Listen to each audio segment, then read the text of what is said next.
Alright, every pony. I know I left off at kind of a bad cliffhanger spot last time, so without a terribly long intro, we're gonna get straight into the story. Celestia's wings had now begun to unfurl as the magical force once more pushed the guards even closer still. Princess Celestia of Equestria! One guard finally cried out in a terrified yell. What has gotten into you? The very next moment, Celestia pushed herself off of the bed, launching her entire body down over the foot of the bed and against the two gods, sending them both falling back with their legs sprawled out and their faces stricken with fear. Celestia towered over them, her hooves against the outer shoulder and the outer thigh of each of the guards, as if keeping them trapped within her grasp. Her head slung down as her smile only increased with the slight drool traveling over her lip. It's not what has gotten into me, but instead, what is going into you? Stupid, stupid, stupid, Luna boasted as she paced back and forth in her room, scorning herself for messing up with such an important spell and ruining a great prank. I was so close to getting the ultimate revenge, and it had to screw up. I'm so stupid for not thinking this through enough. How could I be so dumb?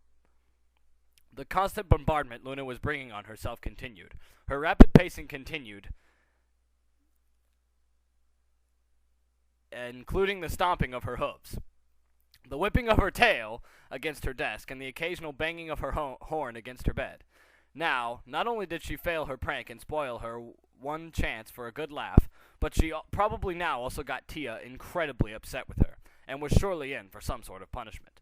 Luna's body flinched as the thought of another year on the moon passed through her mind, or maybe another whole 1,000 of them.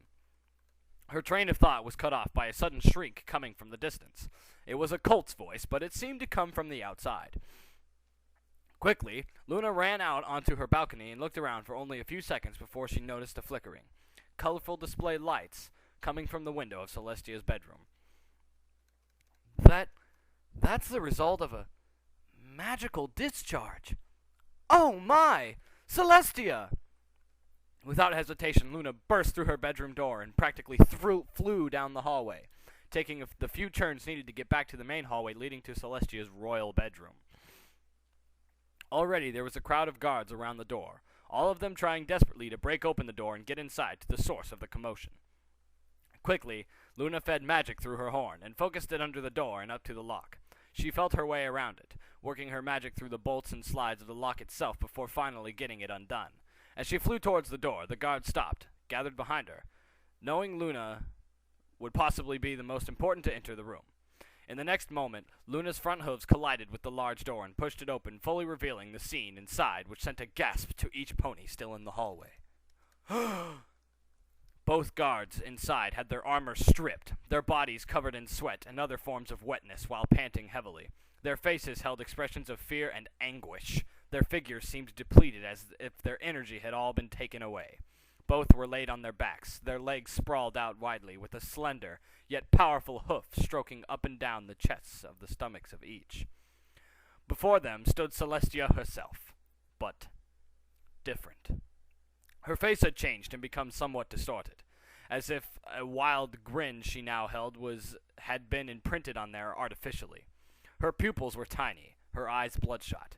Even her mane was different, as it seemed to spaz out randomly. Like it had a mind of its own, her tail was also acting strangely, whisking itself side to side like a playful cat, and her horn was still frizzing with magic, while also being covered with some sort of clear liquid.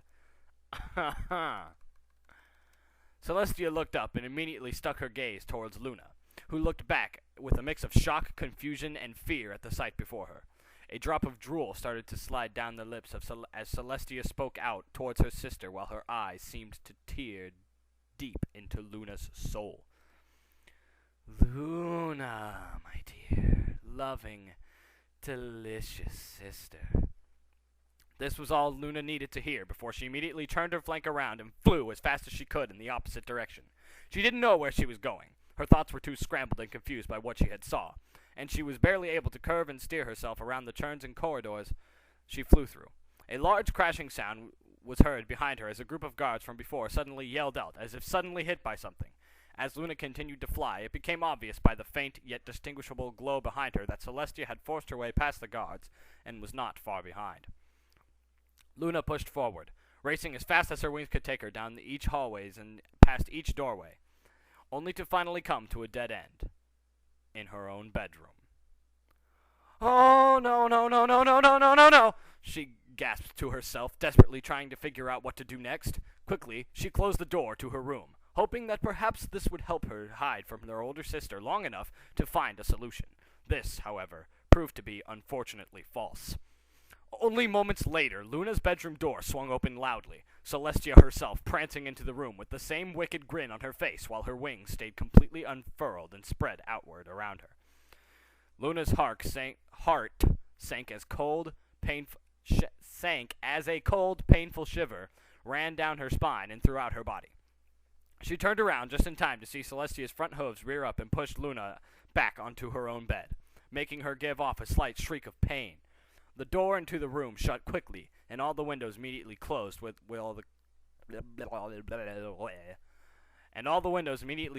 the curtains sliding over them as Celestia's horn began to flow once more with intense magic. "Tia! Sister! What in all of Equestria has gotten into you?" Celestia pounced onto the bed, her hooves on either side of Luna's body as she brought her head down closer to her sister's. "Oh, Luna, I have always loved you so very much. How I've always dreamed of feeling your soft, well-groomed coat." Celestia's right hoof trailed up and down from Luna's neck to her chest and around her side. "Your dazzling, wonderfully plush blue mane." Like a tentacle, Celestia's mane slithered down and wrapped itself around Luna's, which was laid out beside her. "And your exquisitely erotic body." Celestia dipped her head lower and slid out her tongue, slowly bringing it against Luna's chest and up her neck and muzzle, stopping just on her bottom lip. Luna's entire body was now trembling with fear. Her innermost instincts about ready to force her into violent retaliation if it had to come to it, only being held back by the fact that it was Luna's older sister here, now, on top of her, feeling up her body as if she was some sort of perverted play toy. This was not the Celestia she knew, and there was no way she could think of a way out with her mind as horrifically scrambled as it was. Celestia's tail slithered and stroked itself against Luna's, but soon began to ride up the tail and slide itself against Luna's rear, exploring her figure and